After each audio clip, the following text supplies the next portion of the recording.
उत्तमराव, खरं तर महाराष्ट्रात तुम्ही ईव्हीएमचा मुद्दा निवडणूक झाल्याच्या नंतर मांडला.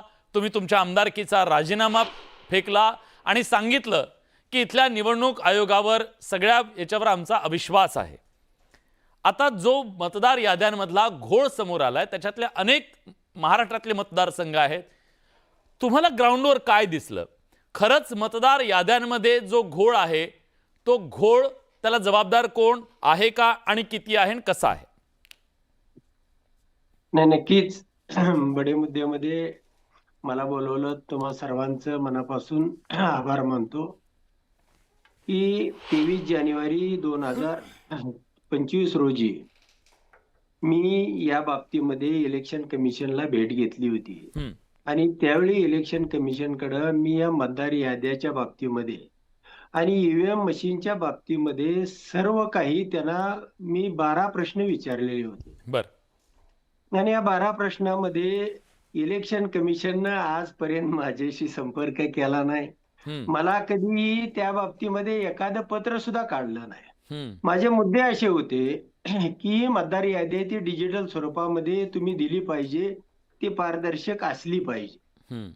नंबर 2 चा विषय असा होता की या मतदार याद्यामध्ये दुबार नावं अनेक पटीनं आहेत. बर नंबर 3 चा मुद्दा आहे की या मतदार याद्या अद्ययावत नाहीत. यामध्ये मृत मतदारांची संख्या माझ्या मतदारसंघामध्ये 37 ते 38 हजाराच्या आसपास आहे. हा आणि या मृत मतदारांमधले जवळजवळ 20,000पेक्षा अधिकचे मतदार हे पोलिंग त्या ठिकाणी मतदान होतं. हा आणि त्याच्याही पलीकडे जाऊन माझा मुद्दा जो ईव्हीएमचा होता की निवडणूक पद्धत ही पारदर्शी पाहिजे. जर तुमच्यावरती शंका निवडणूक आयोगावरती आम्ही त्या ठिकाणी उपस्थित केली, तर त्या ठिकाणी निवडणूक आयोगाला माझे असे प्रश्न होते हा की तुम्ही त्या मतदार कंपार्टमेंट मध्ये don't hang any high voltage bulb हे कशासाठी प्रत्येक वेळेला तुम्ही नियमामध्ये हे परिपत्रक काढता? हा नंबर 2 चा विषय असा होता की व्हीव्हीपॅटला जी ग्लास लावलेली आहे समोरची, ही ग्लास गॉगल ग्लास का आहे? तिसरा प्रश्न माझा असा होता की व्हीव्हीपॅटच्या आतमध्ये बल्ब का लावलेला आहे, तेवढ्या पुरतच आम्हाला चित्र का दाखव. हा बर ठीक आहे. हे सगळे मुद्दे तुम्ही उपस्थित केले पण त्याचं कुठलंही उत्तर तुम्हाला समाधानकारक मिळालं नाही असं तुमचं म्हणणं आहे. आपल्या सोबत या चर्चेत किशोरभाऊ तिवारी आहेत. किशोरभाऊ, ज्या पद्धतीनं आता एक राळ उठवून दिली आहे राहुल गांधींनी, मतदार याद्यांमधला घोळ हा खरं तर आत्ता युरेका म्हणण्यासारखा प्रसंग आहे की हे आधीपासून आहे, हे असंच चालत आलेलं आहे आणि या सगळ्यामध्ये राजकीय हस्तक्षेप आहे अशा प्रकारची मांडणी केली जाते? तुम्हाला हे मान्य आहे का?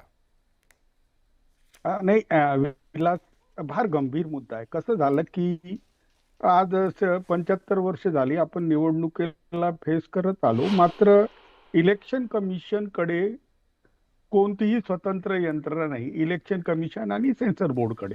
मग काय होते की जिल्ह्यात एक जिल्हाधिकारी असतो, तो मुख्य निवडणूक अधिकारी असतो आणि पनिशमेंट म्हणून एका SDO ला तिथे ठेवतात. तो उपजिल्हाधिकारी हा निवडणूक प्रभाग पाहत असतो आणि त्याची इच्छा असते की कसं तरी याच्यातून मी निघतो.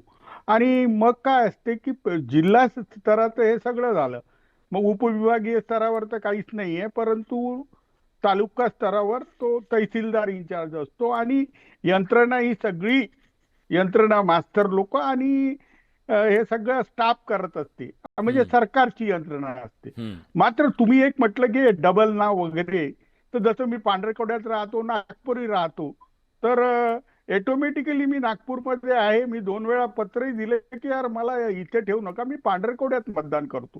तर माझं पांढरकवड्यातही मंतदान आहे. इतकं काय, माझं एका खेड्यात माझी शेती आहे तिथेही मतदान होतं. आता हे डिलिशन जे आहे हा हे अप टू डेट नाही. तर याच्या हा जो हे जे प्रकार आहेत हे 2004 पासून मला अनुभव आहे. 92 मध्येही मला अशीच यादी दिसली असती. तर मला एक म्हणायचं आहे की निवडणूक आयोग यांनी यावर जे उत्तर देतात ना, जेव्हा राहुल गांधी हे 7व्या नंबरवर घटनात्मक पोस्टवर आहेत तेव्हा जे प्रश्न विचारतात हम्म. त्याच्यावर उत्तर सकारात्मक आलं पाहिजे. बर. आणि याद्या अपडेट करायचं म्हणजे काय का दिनेश वाघमारे अपडेट करणार? अहो यंत्रणा यांच्याकडे काहीच नाही आणि शेवटी जाऊन यांना ते प्राथमिक शाळेचे शिक्षक आणि नगरपालिकेचा कर्मचारी वर्ग हाच भेटतो आणि त्यांच्या जबाबदाऱ्या कुठं फिक्स होणार? आणि असं आहे की ग्रामीण भागातले मतदान महानगरपालिकेत गठ्ठा आणून त्यांचं मतदान करणं आणि याच्या भरोशावर महानगरपालिकेत कॉर्पोरेटर होणं हा प्रकार मी पाहिला होता. हे परिणय फुके वगैरे असेच व्हायचे. तर हा जो प्रकार आहे आणि हा जो घोळ आहे याला प्रोफेशनली हँडल करायची आवश्यकता आहे. दुसरं काय झालं, सगळ्यात महत्वाचं म्हणजे विलास बडे या मुद्द्याच्या ऐरणीवर आल्यानंतर भारताच्या निवडणुका या रिग होतात आणि ते अधिकृतपणे रिग केले जातात ही जी शंका उपस्थित झाली आहे या शंकेचं निरसन व्हायला पाहिजे.